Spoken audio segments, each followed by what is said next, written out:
Okay. Then we've got a couple minutes, unless Vimy, you're ready to go. I need just a few seconds to write down that visual novel that Bayou just recommended Yeah. because I have all my things laid out.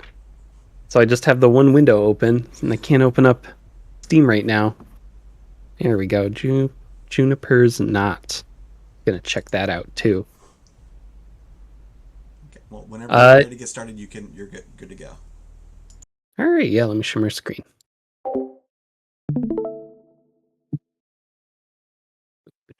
Boop.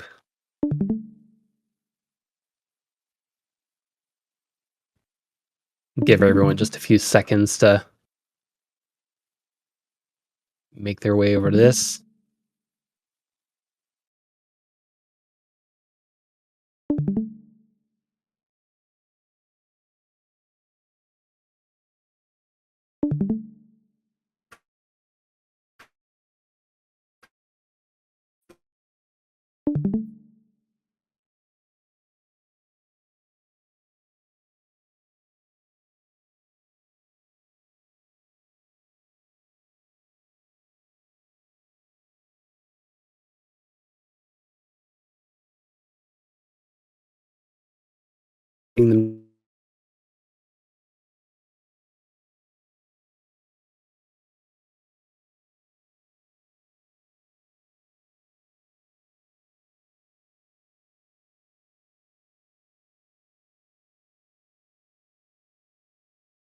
Visual novels are essentially interactive storytelling, a collaborative story process, and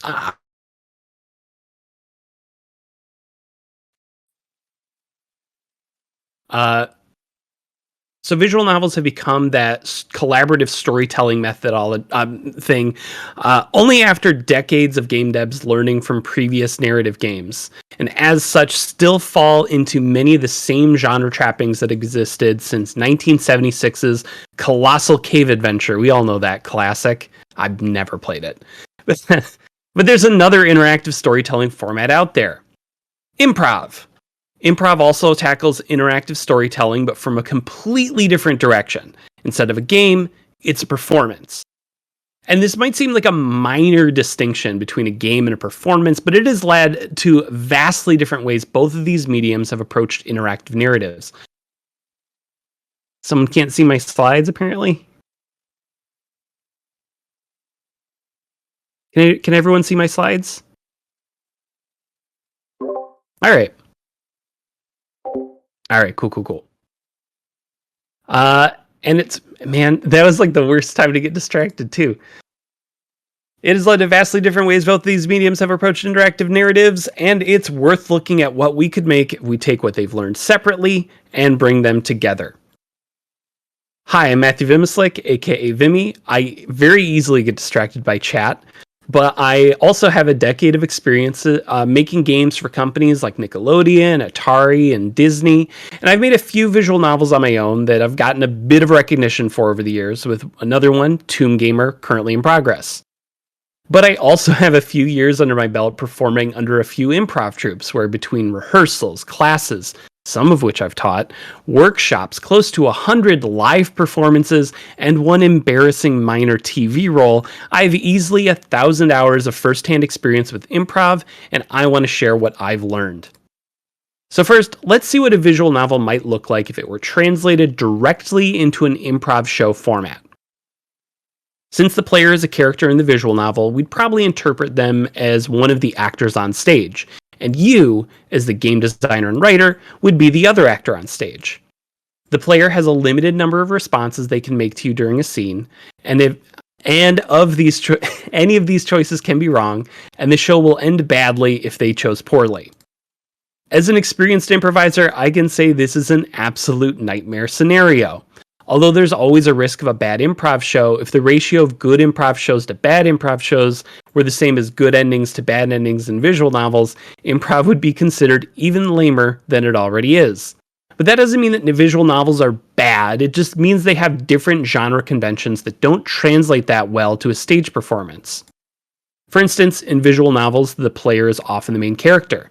This means that in most visual novels, you are playing the role of a central character that is making decisions. The character you're playing as might change from playthrough to playthrough, like the different routes in Fate Stay Night, but for the most part, the choices are all framed as decisions a character makes. The visual novel is a challenge to be surmounted. Most visual novels are still games, and games are there to be won. Technically, if you read up to the first bad ending, you've read The House of Fata Morgana. But for many readers, you need to get the true ending to really experience the game, and it's kind of complicated to get there.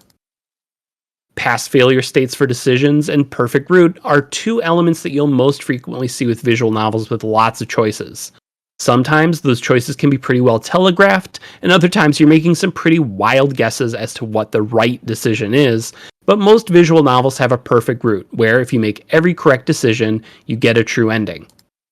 These visual novel genre conventions don't translate that well in an improv format, but to explain why, you're going to have to hear me ramble for a little bit more. So part 2, Improv 101. Modern improv came from acting workshops that Viola Spolin ran in the 1950s, where she used Stanislavski's method acting exercises in the form of improvisational games to teach performers to be spontaneous and in the moment while acting. At its roots, improv is still an acting exercise after all, and there's a reason there's still a regular part of actors' training. But when trying to take the exercises onto the stage, comedic interpretations of improv were what resonated most strongly with audiences and have come to define and push improv further. There are lots of different schools and styles of improv, but they have all one central rule in common. Can anyone in chat, this time I do want to be distracted by chat, can anyone tell me what that one rule of improv is?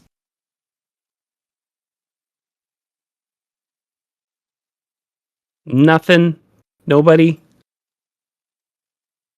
Alright, that's fine. Oh, there we go. Yep. Yeah! Go, you got it. Yes, and. When Vimi's looking at the wrong chat. Am I looking at the wrong chat? Okay, cool. Yes, and. Now that doesn't mean you need to say this phrase a lot during a scene. What it means is something a little bit more philosophical, and we'll sum it up with everything is a gift. When you receive a gift, you don't want to throw it away. You don't want to say this gift sucks. And you don't want to just give the gift back. You want to accept the gift, open and acknowledge the gift, and give another gift in return. So if someone says, this soup is cold, you want to accept that base reality, and then add some detail yourself, and whatever you go with, it's a good choice. If an actor says the soup is cold, you might reply, gazpacho is supposed to be cold. Or, I'm so sorry this keeps happening, or, glad to hear it, would you care for a few more ice cubes? These are all excellent responses, and they are all the start to 2 or 3 or just a lot of great different scenes you could go in. Now, there are a lot of other elements of the improv form with differing amounts of importance depending on the improv school. Creating a base reality, the game, agreement, support moves, interruptions, openings, structures, the first unusual thing, but I don't want to focus on the interactions between the players on the stage. Instead, I want to focus on the relationship between the players and the audience. Improvising on stage is incredibly difficult to do right, but it's also fun, which is why early on in improv's development, they got the audience in on the action by having the audience shout out a suggestion to start a scene. Over time, however, the audience prompt has become an art form unto itself. Depending on the format, we'll ask the audience for a one-word suggestion or to share a story, or yell, or even come on stage. But the open secret of improv is that improvisers don't need audience suggestions. Improv has lots of generators for scenes and long shows, usually a quick series of monologues, micro scenes, and improv games that can create a semi-randomized tapestry of themes and ideas that will be referenced to throughout the show. And often, even if you're starting from one very specific suggestion, it will work itself into a common set of larger ideas. The audience suggestion is a favor that improvisers are doing for the audience to get them involved in this process. And for visual novels, this translates to the ways that we compartmentalize and integrate player inputs as they're subsumed into a larger narrative. This means that every player input doesn't have to result in an entirely changed visual novel. We can use player input to add some flavor, hide or highlight parts of our narrative, or just be a fun, inconsequential way to interact with the player. In many visual novels, if you pick the wrong choice, the visual novel will usually signal that it was a bad move and often leads pretty quickly to a bad ending. But in improv, the show lasts however long it's scheduled, so wrong choices aren't really something in its repertoire. The most important part that I'll be hammering at again and again and again is that improv shows want the audience to feel like just by participating, they gave us a gift, we accepted it, and then gave a new gift back. The story. Part 3, long-form improv. There are a lot of improv show formats made and designed to tell a long single narrative, but to properly translate them into a digital format, we need to make some adjustments to how we approach our storytelling. In traditional visual novel story branching, you'll start from the beginning, and as you make decisions, you'll be guided into different story paths, culminating in different ending possibilities. Now, at first glance, improv operates the same way. As the audience and actors make different decisions, the story changes, branching into new possibilities. But since it's a live performance, we can't see what those other possibilities would have been. So the biggest difference between improv and visual novels is what happens before the story even begins. Remember those generators I mentioned earlier?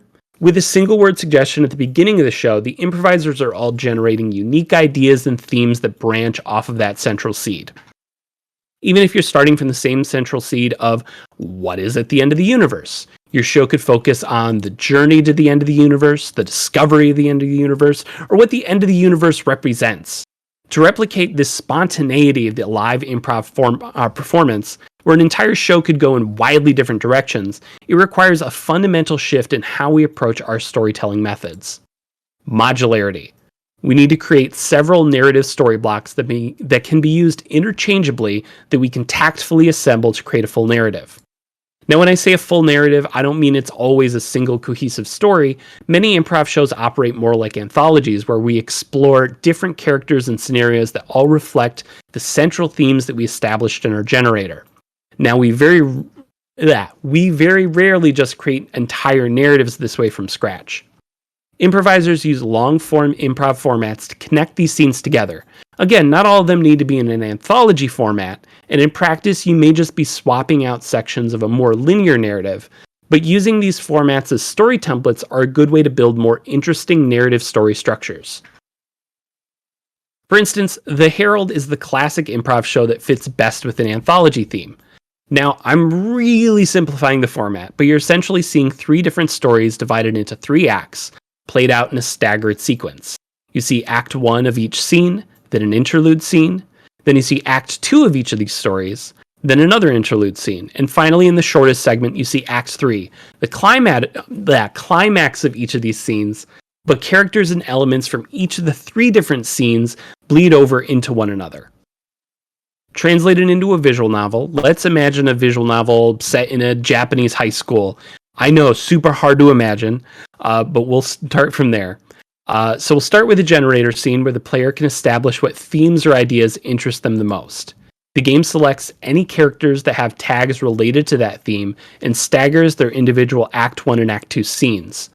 Act 3 would draw from a pool of climax scenes, where any interesting character pairings we can make some custom scenes for, but we can also finish the rest of the character scenes by designing thematically oriented scenes that we can insert any of these characters into. Like if a theme the player gravitates to is revenge, we can have a 3rd act scene where 2 of our characters' stories are anticlimactically ended by the actions of a new 3rd character whose reasons for revenge is petty but still ultimately succeeds, while the other 2 character stories are left unresolved. In a traditional visual novel, this could be seen as a bad ending, but when this is one of several seen in the context of a thematically oriented ensemble story exploring the many facets of revenge, this works pretty darn well, even if it is just a template scene we're slapping a couple characters into. Now, the Herald really only requires one input from the audience, the generator, so this might be a good format if you want kinetic novel-style storytelling with a twist, but if you're looking for long-form formats with more player interactivity in mind, there are absolutely tons of long-form improv formats that have regular audience choices that determine the direction and path of the story. We'd still want to design these stories modularly, the same way we would design The Herald, but each of these different narrative forms would require a slightly different way to plan and to rearrange the story To best these stories modularly anyway, it might be worth looking at how granularly we can look at player choice. And this is another aspect where improv has us covered. You can read that for a second. I'm going to get a glass of water.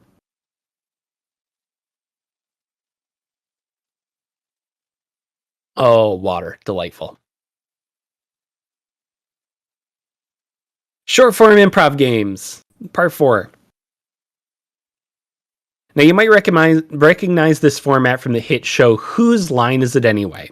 Short form games last maybe 5 minutes per game, but they take a wide variety of audience inputs to generate these short scenes. For instance, in Pillars, the improviser taps on an audience member on the stage, the audience member says the first word that pops into their head, and it will be incorporated into the dialogue. For video games, this could be a simple equivalent to choosing an option to give the player, but it could also be a chance for the player to enter their own information or value in a system, like the little details in character creation. Your character's favorite thing doesn't always come into play in Stardew Valley, but when it does, it feels pretty rewarding. The important part about direct input is that the player should feel like their choices are having some effect in the game or narrative, no matter how small they may be. In Story Story Die, the improvisers line up, and when they're pointed at by a director, they tell a story. The director will point at different improvisers who need to continue that story, but if they stall or stumble when it's their turn, it's the audience's job to yell, "Die!" Translated to a narrative game, this might seem like an unlosable QuickTime event, but in practice, it's more akin to cheering or jeering at a sport. When your team does well, you cheer. When the other team does well, you boo. These call and response games aren't here to test the player's abilities, they're here to get the player more actively engaged in the narrative by training them to look for, recognize, and respond to certain calls to action. In Question Time, any audience member at any time can call out Question Time and ask a character in the scene a question about their motivations. This might seem similar to Steins Gate's phone trigger system, except instead of checking your phone for calls or text messages, you would be the one to call or text other characters and maybe even get a response. Any input where the player has the ability to take control of the narrative tempo like this can get pretty complicated. We basically need to be ready with a response or effect on the plot whenever someone makes this choice. But in improv, this is a chance to make the audience feel incredibly engaged with what's happening on stage, since it's up to them to decide when a scene, quote, needs my help. And finally, in Human Prop, we bring an audience member on stage and they tap on characters in a scene to make them move.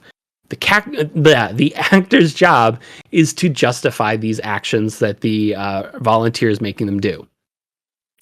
Okay, so this is the same as giving the player total control of a character, you might be saying, but it's a little bit more complicated than that. And I feel like I say things are getting more complicated than that a lot.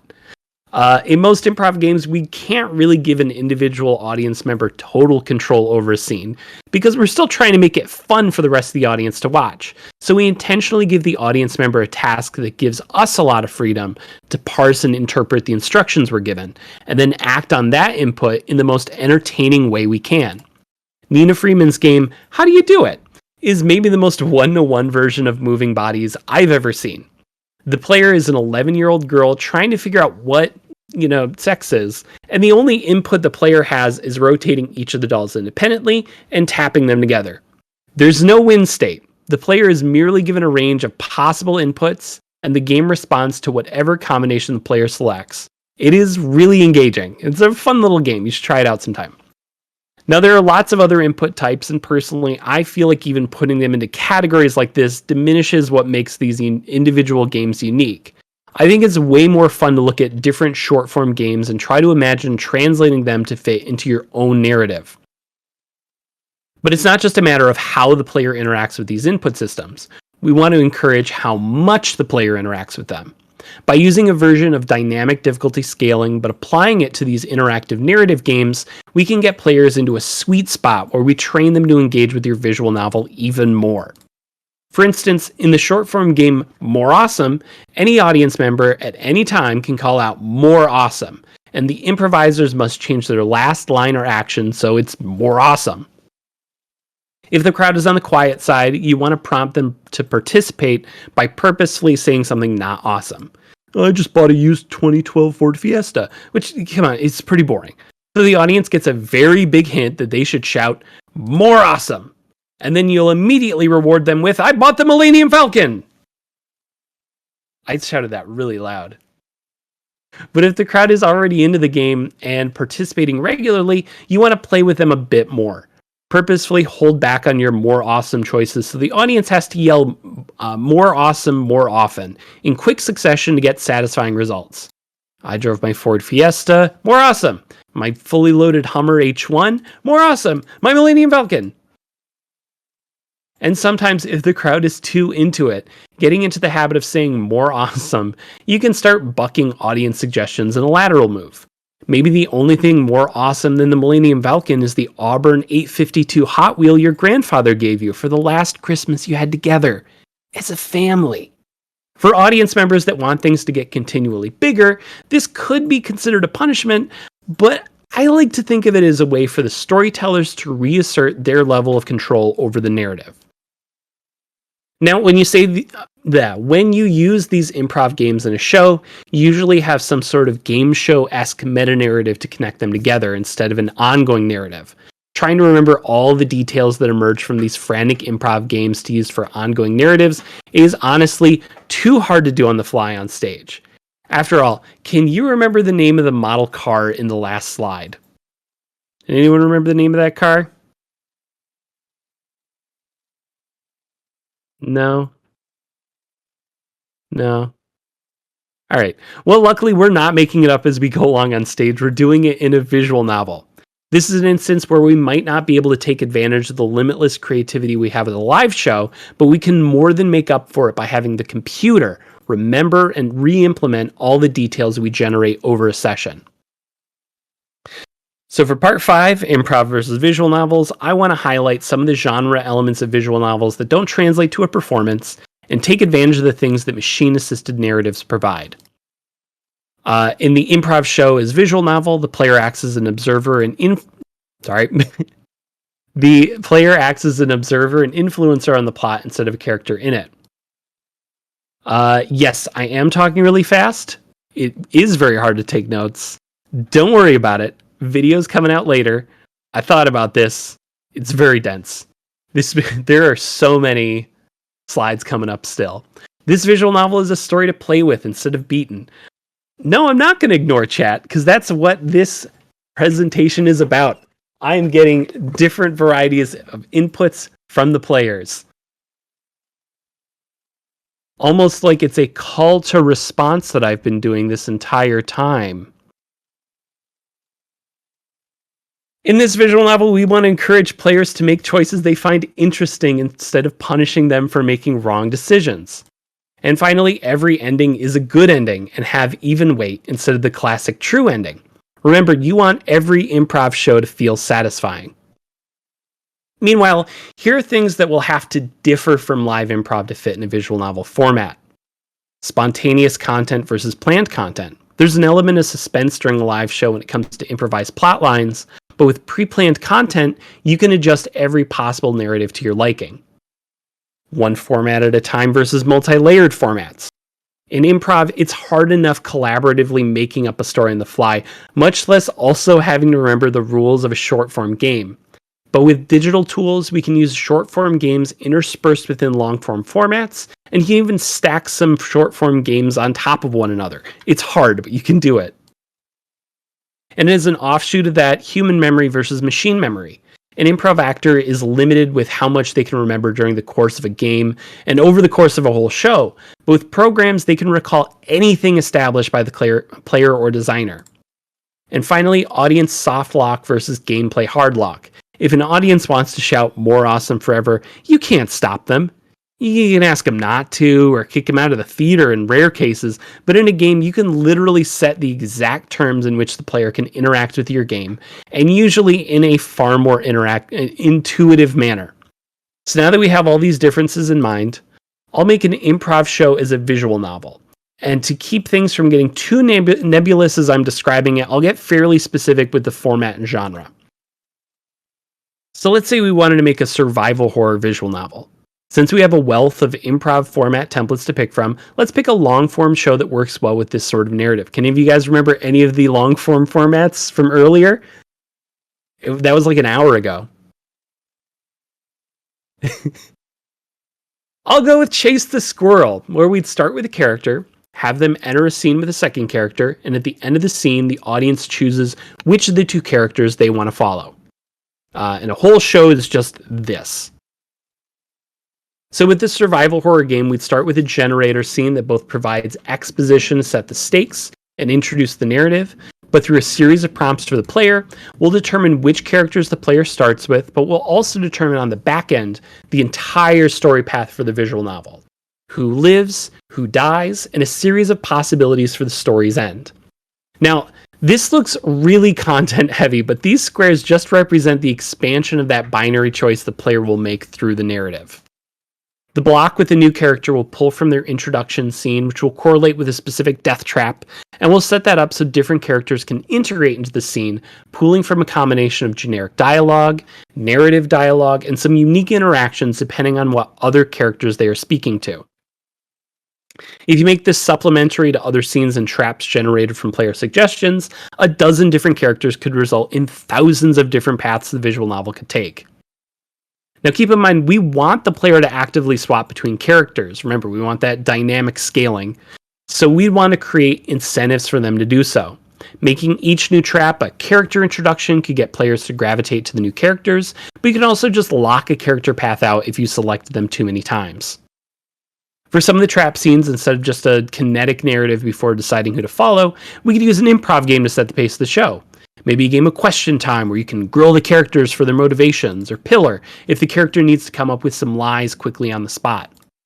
As the story progresses, the game will remember which characters the player comes across, so when they get past a certain point in the game, we'll make sure those characters come back into the narrative before the player ultimately starts killing characters as they stop following them, and when they get to the end of the game, we can play a specific ending for that character that is dependent on the themes and ideas that the user generated at the beginning of the game. Functionally, if we had 12 character modules made, our final story map might look something like this. The player selects a story theme with the generator scene, and at the end of each story segment, you can select the same character again at least once, or a new character. In between these story segments, we'll insert some interstitial scenes that focus on thematic vignettes, and at the end of the story path, we go through elimination rounds for each of the characters the reader selected, culminating in the ending scene for that character. Now that might not look all that different from a traditional visual novel, but keep in mind all the nodes in this improv visual novel are selected, placed, and arranged independently on the generator scene. So different ways the players can begin a narrative can emphasize certain characters over others, change the theme to vignettes, and change the whole tone of the story. Is this the opposite of scope knife? No, but that's going to be a really great question later on. After part 7, the big lessons. Now, I'm not saying that every improv-influenced visual novel should be set up like this. These long-form formats are great for particular kinds of stories, and they may not be the kind of stories you want to tell. But even if you're making a traditional narrative, I think there are a few skills and tools from improv that your visual novel right now could really benefit from. The first is the wealth of interactive story templates improv provides. Improv has hundreds of different formalized games and formats for interactive narrative systems. So steal them. Short-form games especially can be a great source of inspiration to find new ways the player can interact with your novel. Search out new formats, read books, check out online guides, and maybe take a class or two. The second is that choices come in many flavors. I don't mean in the way a player's choice affects the story, but about what type of input they make, when they can make it, and how that choice is parsed, reacted to, and implemented in gameplay.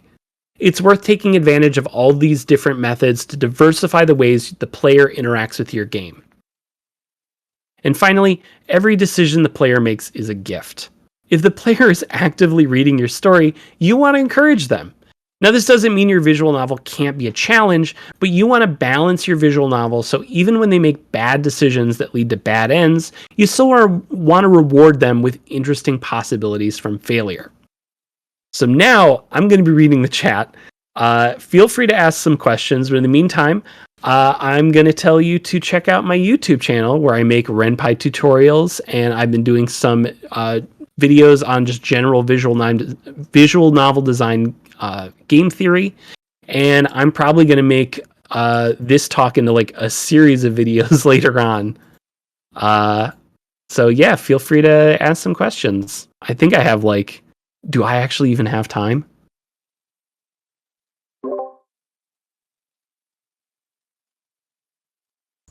It looks like for time, I think you're a little. No. You have a little bit of time. You got about 10 minutes. M's talk starts at 2:20, so you're good. Okay, yeah, that's not You bad. got a few minutes for questions. Uh, What are some good examples to reward players for reaching a bad endings or dying in game? Um, I can't think of any visual novels off the top of my head that I would want to endorse at this point. Uh, but think about it just in terms of um, making sure the player knows why they actually want to what. No, Fate Stay Night's a great example of that because it's very quickly just telling you kind of where you went wrong. You get like a nice additional little story path to it, and then you get a nice joke ending at the end. So that's not quite so bad. Do.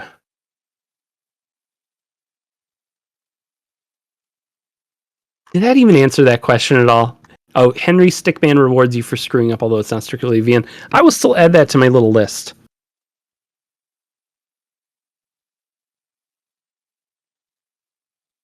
How much will these video series you're making cost? Nothing. They're on YouTube.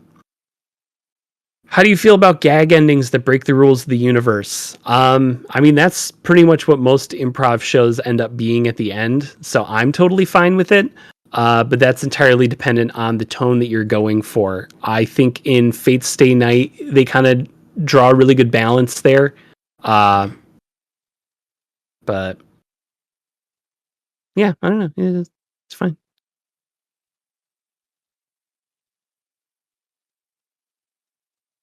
Go through back a little bit, see if anyone was asking anything interesting along the way.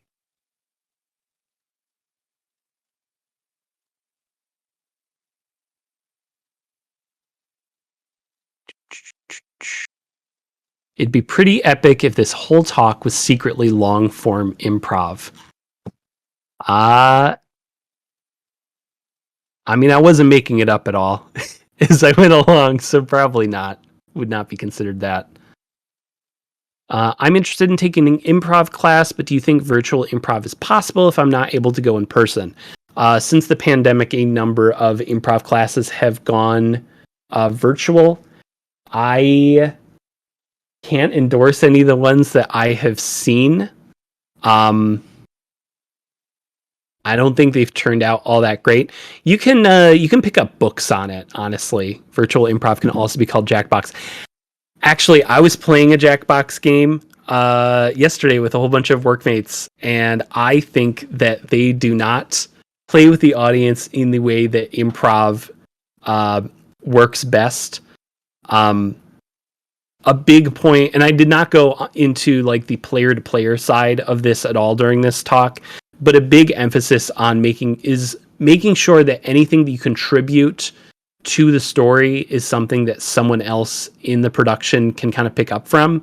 So again, it's that gift giving thing of making sure that you can't just be like, hey, what's going on here? That's off, terrible start to it. Slap that person who does that in an improv scene. You can't just ask a question like that out of nowhere because that puts the onus on the other person to make up everything whole cloth. If you go into a scene and go, hey, what's with all these feathers everywhere? That's fine. That at least gives you something to start from. Still don't want to start it as a question. There's just a lot of rules on the back end.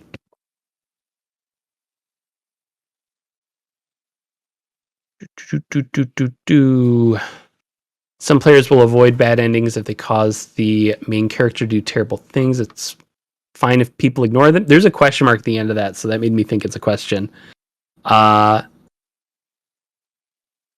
Yeah, I mean, I guess more my overall point is that you want every ending to feel rewarding in one way or another, and if you are making the player do things that don't feel rewarding, that don't make the player feel good, if you are making them make morally wrong choices, I don't think that you should punish players for that.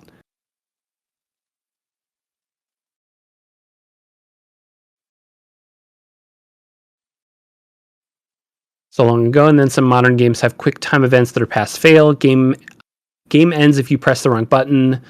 What would you equate answers Wrath or Metal Gear Revengeance quick time events to making exciting choices in visual novels? I actually did this for King of the Cul-de-Sac. I made them into reward sequences. So when you actually beat up a boss, it was just a quick tap event where it didn't like ask you to do things in a certain amount of time. It was literally just a matter of each punch that if you tapped on the screen, the character would punch and you get a little combo thing up, and you'd realize like, oh, the only thing going up is the number. So it trained people to just tap on it really quick. And all the playtesters that I ran with, they loved it. They just loved tapping stuff so much that I actually had to build in a whole bunch of systems so that when the actual story started again, I had to be like, okay, no, stop the inputs now for a little bit, unless they press this other thing that was like far away from the usually tapping, because they just got so into tapping really fast that they just skipped over story segments. Suggestions on how to make it a positive experience if you get, for example, rejected in an otome. That's a great question.